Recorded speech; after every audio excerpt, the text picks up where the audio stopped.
Selamat malam pemirsa, program Maluku Antar Nusa edisi hari ini 9 Februari 2017 hadir menjumpai Anda bersama saya Abraham Soplantila.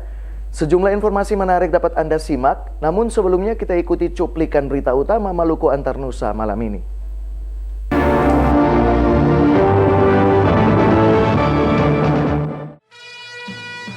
Presiden Joko Widodo minta peran media tangkal berita hoaks. 1.260 siswa di kota Ambon terima kartu Indonesia Pintar.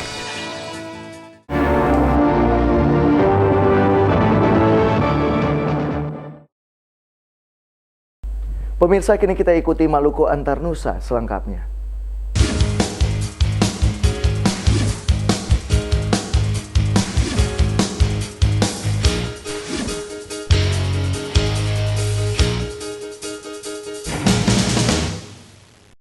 Pemirsa, untuk mengantisipasi maraknya berita hoaks atau palsu dalam kehidupan masyarakat, Dewan Pers dalam peringatan Hari Pers Nasional di Ambon akan membentuk jaringan wartawan anti hoaks.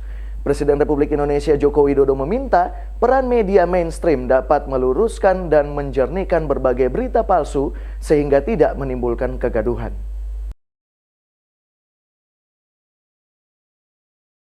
Berita hoaks sudah sangat marak di tengah-tengah masyarakat.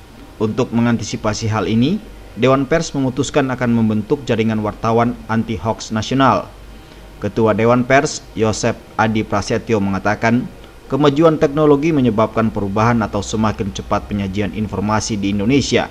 Akan tetapi kecepatan informasi memunculkan persoalan masalah etik karena saat ini dunia sedang menghadapi permasalahan berita hoaks atau palsu. Karenanya, sudah saatnya media mainstream bertindak dalam menangkal dan mengantisipasi berita hoaks. Untuk menangkal hal itu, kini sementara dirancang konsep wartawan anti-hoaks. Kalau kita cermati hampir 2,5 tahun terakhir ini, marak bermunculan berita-berita hoaks. Berita ini bukan semata memuat kebohongan, tapi juga menebar kebencian, prasangka, suku, agama, ras, antar golongan, fitnah, dan juga ketidakpercayaan kepada badan-badan publik. Dan kita tahu menjelang Pilkada serentak 2017, fenomena ini kian menguat di berbagai tempat. Ada banyak berita hoaks yang diproduksi oleh situs-situs yang mengaku sebagai situs berita, dan kemudian dikutip, disebarluaskan melalui berbagai media sosial. Masyarakat sulit untuk membedakan mana berita yang benar dan mana berita yang hoaks. Media sosial yang tadinya berfungsi untuk merawat silaturahmi, mengupdate status, atau men-share kenangan lama, kini berubah menjadi ajang untuk menyampaikan sikap politik, keberpihakan, kebencian, dan permusuhan. Memang wabah informasi hoaks bukan monopoli Indonesia semata, tapi fenomena hoaks juga terjadi di Jerman, Amerika Serikat, dan sejumlah negara-negara Eropa. Berita-berita hoaks telah menyita perhatian dunia. Di Indonesia belakangan ini berita hoaks telah memantik gejolak sosial yang bukan tidak mungkin bisa berujung pada aksi kekerasan. Ada banyak orang menjadi korban informasi hoaks di dunia maya. Bisa jadi berita yang dianggap benar justru sebetulnya adalah berita hoaks. Masyarakat pers tentu saja tidak akan membiarkan hal ini terus terjadi. Karena yang paling dirugikan adalah hak publik atas informasi yang benar. Otoritas kebenaran faktual harus dikembalikan kepada media arus utama. Nilai-nilai luhur profesi jurnalis harus dikembalikan kepada wartawan yang memiliki kompetensi dan mengikatkan diri pada nilai-nilai dan etik profesi. Karena Pak wartawan juga sudah membuat jaringan, Pak. Namanya Jaringan Wartawan Anti-Hoaks. Ini sudah kita dirikan dengan beberapa tokoh pers yang memang berkecimpung di bidang itu, akan membuat sel sampai ke daerah-daerah. Disingkat Jawa, Jaringan Wartawan Anti-Hoaks. Jawa itu artinya hujan, Bapak-bapak. Filosofinya biarlah jagat informasi ini dihujani dengan informasi yang baik dan informasi yang benar. Presiden Joko Widodo saat puncak peringatan Hari Pers di Ambon mengatakan media sosial menjadi kegandrungan berbagai kalangan. Lebih dari itu, kehadiran media sosial dewasa ini juga memusingkan pemerintah. Terdapat berita ekstrim, aktual, maupun berita bohong tersebar di media sosial.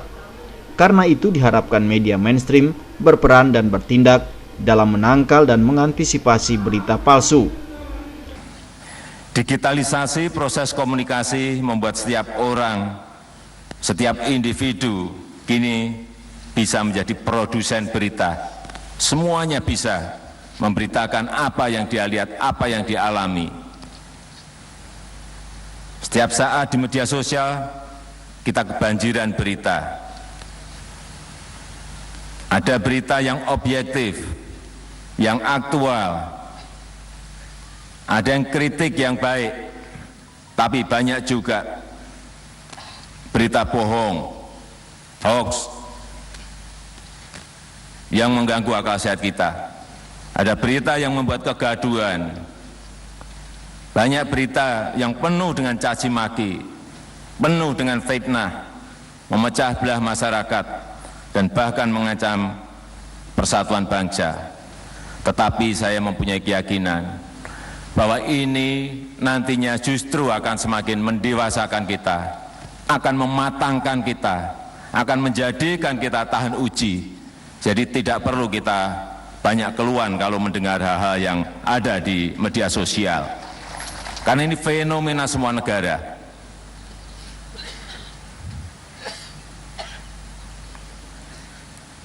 Oleh sebab itu, kita harus bersama-sama stop ini, mengurangi ini, stop berita bohong, hoax, berita yang memecah belah, berita-berita fitnah, harus kita hadapi. Dan dalam kondisi demikian, seharusnya media arus utama, media mainstream, harus mampu meluruskan hal yang bengkok-bengkok, menjernihkan kekeruan yang terjadi di media sosial,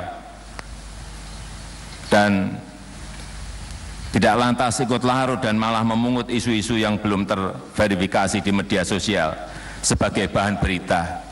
Presiden Joko Widodo memberikan apresiasi kepada Dewan Pers yang telah melakukan verifikasi terhadap perusahaan media. Verifikasi media dinilai sebagai perlindungan terhadap jurnalis, sehingga masyarakat memahami media yang dapat dipercaya dalam pemberitaan. Presiden berharap peringatan Hari Pers Nasional di Ambon dapat memperteguh komitmen bersama membangun Indonesia yang harmoni dan mewujudkan ekonomi bagi seluruh rakyat Indonesia.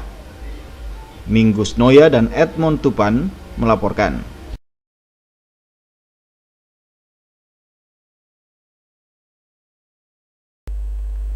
Pemirsa, Presiden Joko Widodo mengatakan keberadaan media sosial saat ini mulai meresahkan pemerintah. Kondisi tersebut juga dialami sejumlah negara. Jokowi berharap keberadaan media sosial dengan berbagai pemberitaan dapat dijadikan kekuatan dan kematangan dalam membangun negeri ini.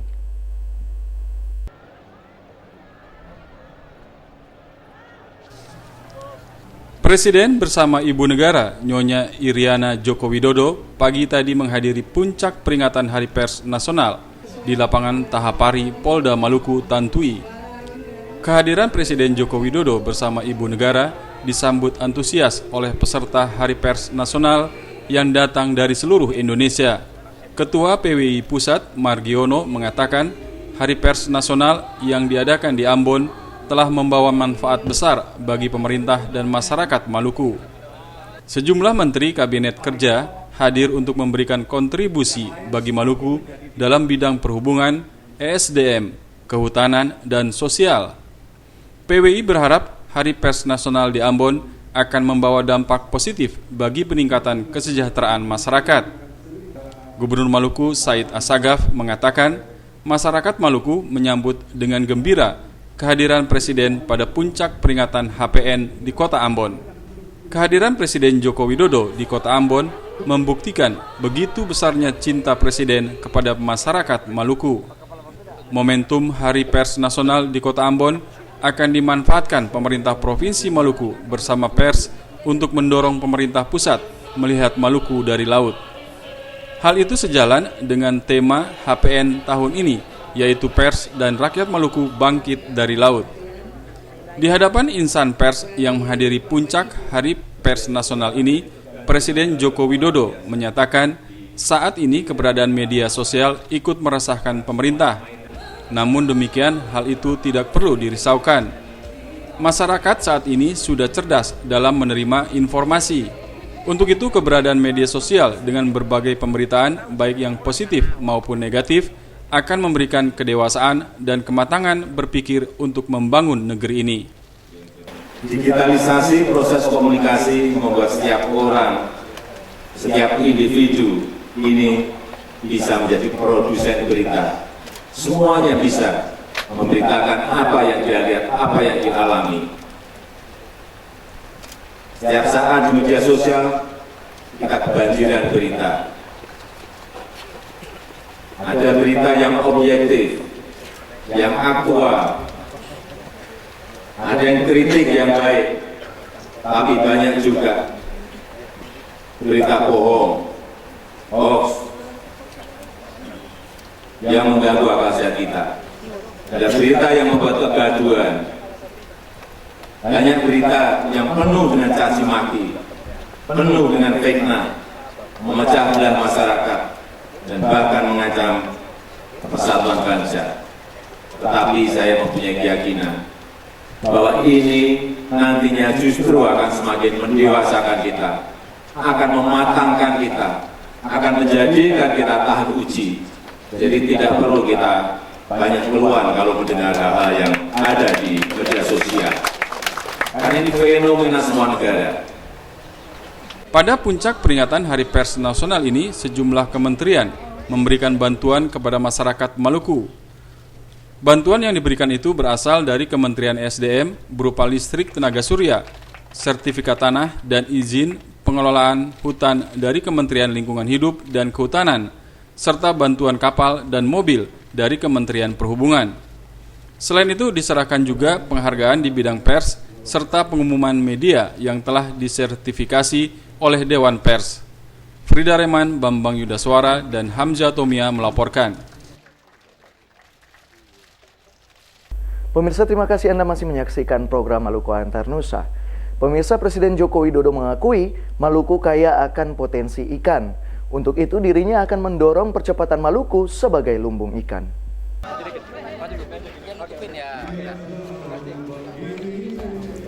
Seusai menghadiri puncak peringatan Hari Pers Nasional, Presiden Joko Widodo yang didampingi Ibu Negara Nyonya Iriana dan sejumlah Menteri Kabinet Kerja melakukan peninjauan ke stan Kementerian SDM yang memperlihatkan produk listrik tenaga surya. Selain itu, Presiden juga melihat langsung produk Kementerian Lingkungan Hidup dan Kehutanan, serta bantuan mobil dari Kementerian Perhubungan kepada pemerintah Provinsi Maluku dan stan budidaya ikan yang dimiliki Dinas Perikanan dan Kelautan Maluku. Pada kesempatan ini, Presiden Joko Widodo menyatakan kekagumannya terhadap Maluku yang kaya akan potensi ikan. Setelah melihat hal itu, Presiden berjanji akan mendorong percepatan Maluku sebagai lumbung ikan nasional. Keputusan terkait hal itu akan dikaji dalam bentuk keputusan menteri atau presiden. Hal itu penting agar keputusan tersebut akan menjadi payung hukum bagi pemerintah dalam mengelola berbagai program yang terkait dengan lumbung ikan nasional. Ya, tadi kan kita lihat Maluku ini mempunyai potensi, mempunyai kekuatan besar di perikanan. Oleh sebab itu ini masih diproses mengenai keputusan menteri atau nggak tahu nanti bisa saja keputusan presiden Maluku sebagai lumbung ikan. Ini penting karena bisa menjadikan payung hukum bagi program dan kebijakan-kebijakan ke depan mengenai Maluku. Kalau kita lihat tadi, semua ikan ada di sini. Tuna semuanya hampir berasal dari Kepulauan Maluku dan sekitarnya. Gede-gede tadi, ada tuna yang gede banget tadi. Cakalang juga gede-gede. Presiden Joko Widodo berharap dengan potensi perikanan yang dimiliki Maluku saat ini diharapkan membawa dampak peningkatan kesejahteraan bagi masyarakat di daerah ini. Frida Reman, Bambang Yudaswara, dan Hamzah Tomia melaporkan.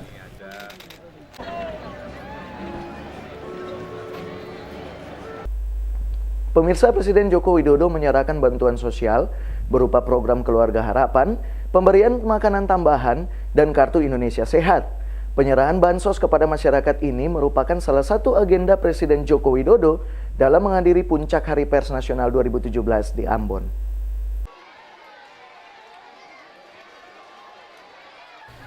Dalam kunjungannya ke daerah ini untuk menghadiri Puncak Hari Pers Nasional 2017, Presiden Joko Widodo menyerahkan bantuan sosial.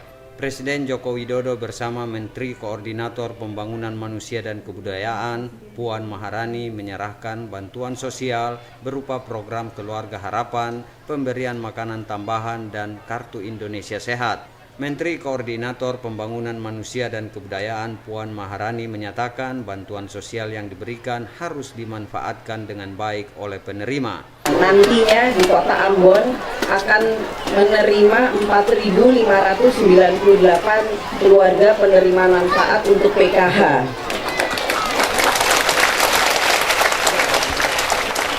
Sementara total untuk Provinsi Maluku ada 124.448 keluarga penerima manfaat untuk program Keluarga Harapan.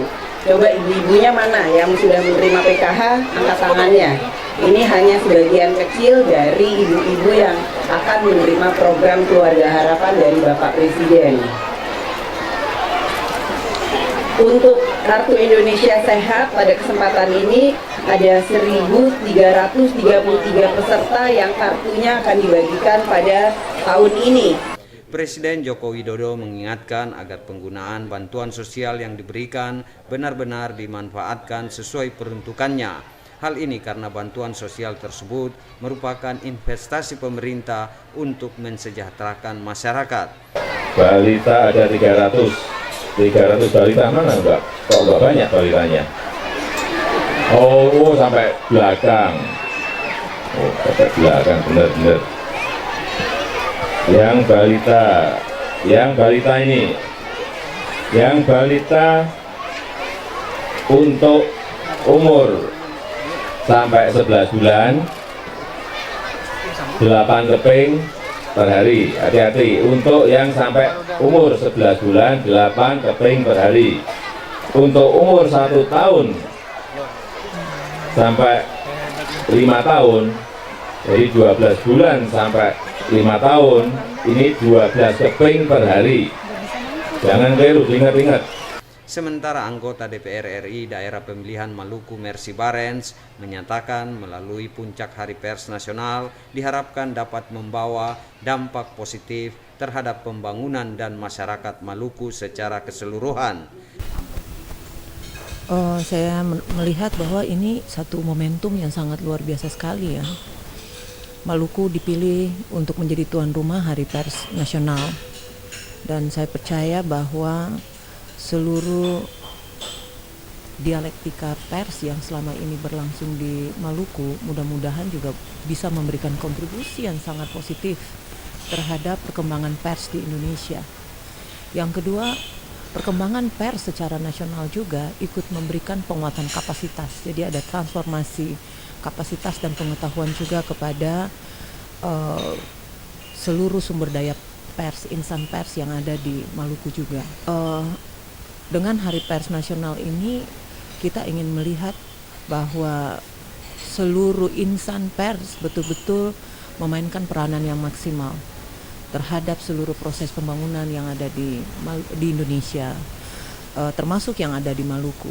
Dalam penyerahan bantuan sosial ini, Presiden didampingi Ibu Negara Iriani Joko Widodo, Menteri Koordinator Pembangunan Manusia dan Kebudayaan Puan Maharani, Mensesnek Pramono Anung, Menteri Kesehatan Nila Muluk, Menteri Sosial Hovifah Indar Parawansa, dan Gubernur Maluku beserta Nyonya Reti Asagaf. Boy Nahrum Cak Tamaela melaporkan.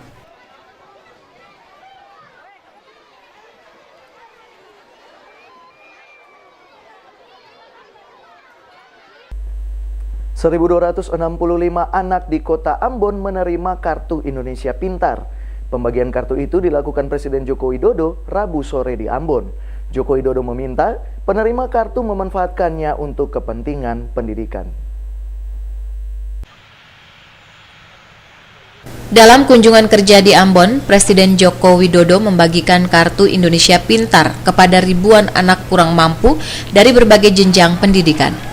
Didampingi sejumlah menteri kabinet kerja, selain membagikan kartu Indonesia Pintar, Presiden Joko Widodo juga menyerahkan bantuan 22 komputer jinjing atau laptop kepada SMP Negeri 2 Ambon. Presiden berharap bantuan kartu Indonesia Pintar dapat digunakan sesuai peruntukannya. Penerima kartu Indonesia Pintar yang berjumlah lebih dari 1.000 siswa itu adalah anak kurang mampu dan yatim piatu. Sementara pemberian komputer jinjing dimaksudkan untuk meningkatkan kemampuan siswa dan guru di bidang teknologi informasi. Selain itu diserahkan pula hadiah bagi siswa yang mampu menjawab pertanyaan Presiden terkait wawasan kebangsaan. Uang yang ada di kartu ini harus dipakai untuk hal-hal yang berkaitan dengan urusan sekolah. Tidak boleh uang itu untuk beli pulsa. Yang SD mendapatkan 450.000, yang SMP 750.000, yang SMA SMK 1 juta. 1 juta untuk SMA SMK di Ambon cukup enggak?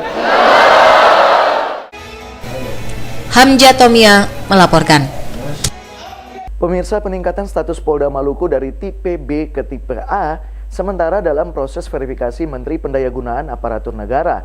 Dipastikan verifikasi tersebut akan selesai dalam bulan ini. Kapolri Jenderal Polisi Tito Karnavian mengatakan peningkatan status tipe Polda Maluku dari tipe B ke tipe A dipastikan akan selesai bulan ini dan paling lambat bulan Maret mendatang. Selain Polda Maluku, 2 Polda lainnya yang juga sementara dalam proses verifikasi perubahan status, yaitu Polda Sumatera Barat dan Nusa Tenggara Timur. Mengajukan sedang dalam tahap verifikasi Menpan. Menpan kemarin sudah melakukan verifikasi, tapi ini kan serempak dengan 2 Polda lagi, Sumatera Barat dengan NTT. Sumatera Barat belum diverifikasi, segera diverifikasi juga. Kemudian setelah itu NTT diverifikasi. Nah, setelah itu baru nanti akan ditandatangani oleh Menpan. Kita belum tahu jadwalnya Menpan kapan, ya. Tapi Menpan sudah menyampaikan dia akan lakukan secepat mungkin kalau bisa bulan ini. Tapi saya kira dugaan saya ya, paling lambat bulan depan. Terkait rencana pembangunan kantor Polda Maluku yang akan dilakukan di kawasan Tantui, Kapolri telah menyetujui lokasi pembangunan gedung kantor tersebut. Pihaknya juga akan meminta bantuan dari pemerintah Provinsi Maluku bagi kelancaran pembangunan tersebut. Sedangkan anggaran akan dipersiapkan dalam waktu dekat. Christine Sipahelut, Kurniawan, melaporkan. Ini kan yang kami sudah mengajukan, sedang dalam tahap verifikasi.